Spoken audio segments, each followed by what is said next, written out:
but the fantasy background was very important because in fantasy, there's this idea that if you know the name of a demon, you can summon them, you can control them.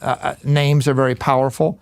And when the internet hit, I was typing out Saylor at microstrategy.com in my email. And I thought, well, it'd be a lot better if I just typed out Saylor at strategy.com. And I started thinking about domains, and it inspired me to go and buy up all the domains I could. So I bought Hope. How would you like to own Hope? Like, the nice thing about owning Hope that was when? What year was that? Between 94 and 98. Right, so pretty early.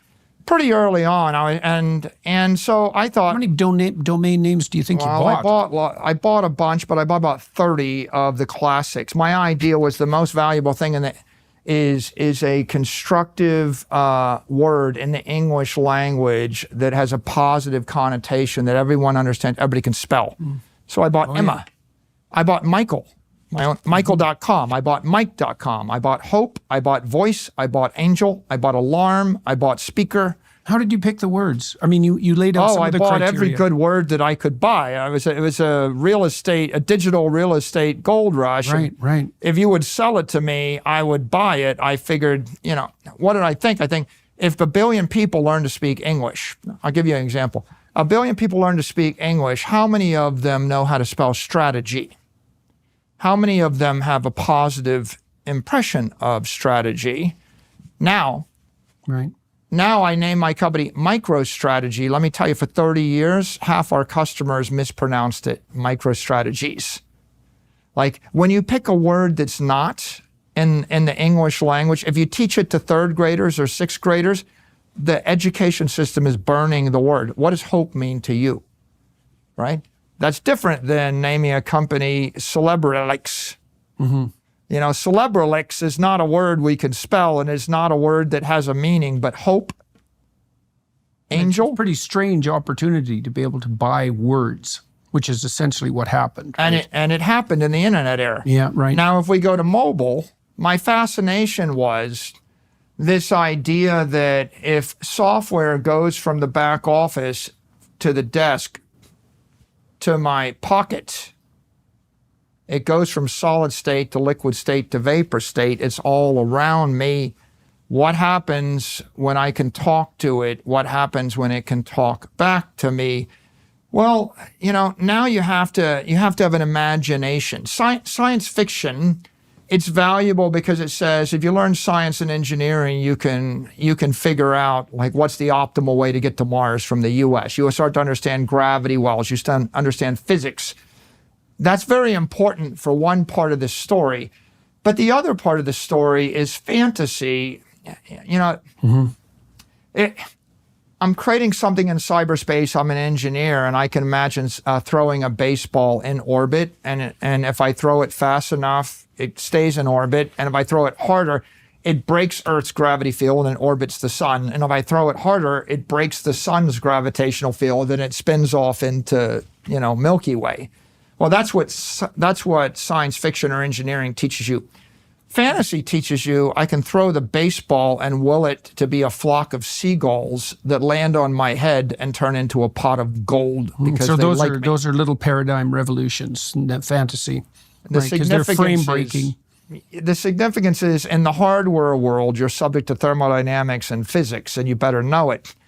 But in cyberspace, you're not subject to thermodynamics and physics. So you could imagine, I look at mirror, mirror on the wall, who's the fairest of them all, right? And Snow White gave you the answer, right? Because, when that happens in a fairy tale, the mirror talks back to you, it comes to life, and eventually we got to, Zoom and video.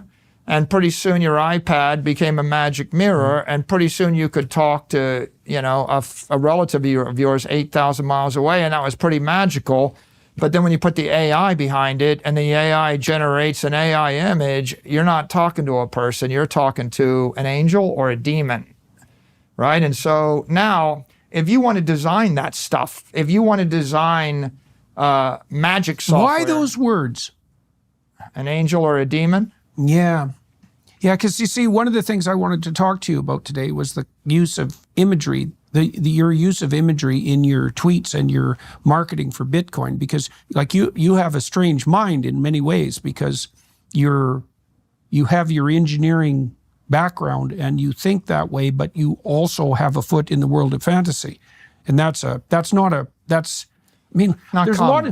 lots of engineers that are sort of possessed by the world of fantasy. You know, they live in a Star Wars ethos, right?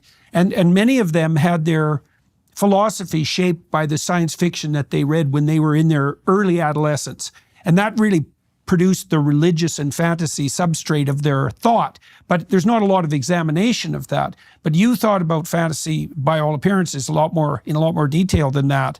Yeah, well, when I was at MIT, I was surrounded by some of the most brilliant mathematicians and engineers in the world. But what distinguished me is I was a pretty good engineer. Like, I probably wasn't like a Fields Medal mathematician, right? I wasn't like that, but I was a good engineer. But I had a liberal arts bent, and the truth is, if I could have afforded it, I would have gone to Yale and studied history as an undergraduate. I just didn't have any money. And they didn't have an ROTC program, and the government wasn't paying Air Force cadets to go study history at Yale. So my love was history, history, science fiction, imagining the future, fantasy, imagining an alternative future. Would you say you think in pictures or words?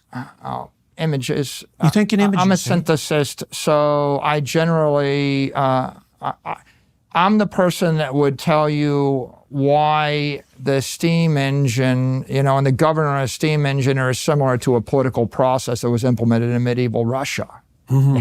Like I'm thinking about the mechanisms and how they function in the physical world, the political world, the economic world, the fantasy world, the magic world, the whatever world. So I would always be thinking simultaneously across that. So when I went to MIT, most of them were there to do engineering. I was actually half liberal artist, half engineer, and that was what was different about me. And of course, when I came out of MIT, I didn't want to work for someone else doing something they told me to do. I wanted to create something, and I think that when you're that entrepreneurial bent probably goes along, at least to some degree, with that proclivity to appreciate fantasy, because, well, entrepreneurial activity is associated with trait openness, which is the creativity dimension. And so it makes sense that you would have that entrepreneurial bent combined, because you have to imagine possibility to be an entrepreneur, right? So that's the fantastic element. You have to conjure up something that doesn't yet exist, and then you have to pursue it, and it has to captivate you. So you have to have the temperament for that. So you've got, do you still read fiction?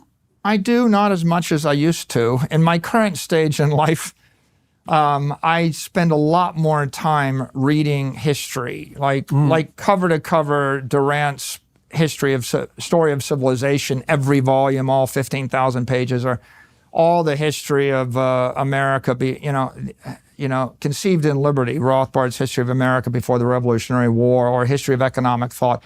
So a lot of history, a lot of biography, a lot of monetary theory, and of course today, I spend my time reading legislation and all of the developments in the political economic world relevant to digital assets, digital technology, because there's a flood of it, and I'm expected to have an opinion on it. But when I can sneak away, I'll go read history. Artistic interests? Landscape architecture, residential architecture. When I first came here, I went to Taliesin West. Frank Lloyd Wright's architecture, all architecture everywhere in the world. Right. Well, that's a good blending of aesthetic and engineering as well. So very much. Yeah. But to address two of your points that are important. One, in fantasy, there's this idea of casting a spell, right? So if you can imagine it, you can cast it. That's a very interesting idea. Can you make the world a better place? Can you shape it in a certain way? The second point you brought up about metaphor, right? Imagery. Yeah, that was in relationship to the angels and the demons. if you write a book about something, write a book about Bitcoin and it's 200 pages long. I wrote the book about something. What I discovered is 1% of the people will read the book in 5 years, maybe 0.1%. It's very, and when they read the book, if you wanted to explain something in 200 pages or 500 pages, they might have forgotten what they read on the first 50 pages by the time they get to the end. And so a 200-page explanation isn't nearly as powerful as to say, oh, that's a demon coming out of cyberspace. Right. Well, that's the power of poetry. Because it's like, oh, what is that? That's an actor in cyberspace with hostile intent that I should be afraid of. And so there's a lot of over-explaining in the world. And what I've discovered is in the modern world, we live in an age of abundance, and there is so much infinite information. I watched your podcast on YouTube. I came to know you before COVID, and I was fascinated by them. But then I stumbled across chess videos, and then I found you could spend your entire waking day watching chess videos. And then I realized you could spend your entire life watching Magnus Carlsen chess videos. And then I realized you could probably spend an entire day watching different chess commentators covering one Magnus Carlsen game from 30 different points of view. And if you want to go down that rabbit hole, whether it's, diets, the carnivore diet, or chess, or pocket knives, or someone sailing around the world, there is literally infinite depth content. Yeah. And then comes along Netscape and YouTube, and all these other streaming. And then, Lord help you, you fall into a TikTok hole, and you're like, you start swiping, and then YouTube decided to steal it. And they have these shorts. And when you pull up the YouTube short, the algorithm is thinking, what is the statistically most likely thing to capture your attention and punch your buttons and hit your dopamine? And you find yourself going, yeah, is that an angel or a demon, that algorithm? Yeah. And you are stuck, and it's an addiction if you're not careful. And of course, well, it's optimized to grip short-term attention, and there's something really distressing scary about that, because the more immature a mind is, the more it's gripped by short-term attention.